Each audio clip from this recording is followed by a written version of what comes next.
The last dance എന്ന് പറയുന്ന ഒരു വെബ് സീരീസ് ഉണ്ട്. അതായത് ഷിക്കാഗോ ബുൾസ് എന്ന് പറഞ്ഞൊരു ബാസ്കറ്റ്ബോൾ ടീം ഉണ്ടായിരുന്നു.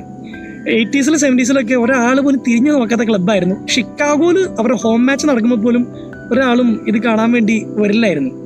ആ സമയത്ത് മൈക്കിൾ ജോർദാൻ എന്ന് പറയുന്ന ഒരു പ്ലെയർ ഈ ടീമിലേക്ക് വന്നു. അതിനുശേഷം 6 ടൈറ്റിൽസ് ആണ് ആ ക്ലബ്ബ് കൊണ്ടുപോയത്. ഇപ്പം മൈക്കിൾ ജോർദാൻ ഇങ്ങനെ സക്സസ്ഫുൾ ആയിട്ട് ലോകം മുഴുവൻ ശ്രദ്ധ ആകർഷിക്കുന്ന ഒരാളായി പോകുന്ന നേരത്ത് മെല്ലെ മെല്ലെ അയാൾക്കെതിരെ വിമർശനങ്ങൾ വരാൻ തുടങ്ങി. നിങ്ങൾ ഡ്രഗ്സ് ഉപയോഗിക്കുന്നുണ്ടോ, നിങ്ങളുടെ ചൂതുകളിയാണോ നിങ്ങളുടെ പെർഫോമൻസ് ചെറുതായിട്ട് കുറയാൻ കാരണം, ഇയാൾ അടിപൊളിയായിട്ട് കളിച്ചുകൊണ്ടിരിക്കുക. ഇതിനൊക്കെ മൈക്കിൾ ജോർദാൻ കൊടുത്ത മറുപടി ഒരേ ഒരു വാചകം മാത്രമാണ്. അതിങ്ങനെയാണ്, my answer is my game. എൻ്റെ മറുപടി എന്ന് പറയുന്നത് എൻ്റെ ഗെയിമാണ്. നിങ്ങൾ എന്ത് വേണമെങ്കിലും പറഞ്ഞു, നമുക്ക് നാളെ കോർട്ടിൽ കാണാം എന്ന് പറഞ്ഞ് വളരെ നിസ്സാരമായി അതിന് മറുപടി കൊടുത്ത മൈക്കിൾ ജോർദാൻ. അപ്പോൾ കളിയാക്കുന്നവരും അഭിപ്രായം പറയുന്നവർ, കുറ്റം പറയുന്നവരൊക്കെ ഉണ്ടാവും. അവർക്കുള്ള മറുപടി നിങ്ങളുടെ പ്രവൃത്തി മാത്രമാണ്. വായ കൊണ്ടുള്ള മറുപടി എങ്ങും എത്തിക്കില്ല നമ്മളെയും അവരെയും.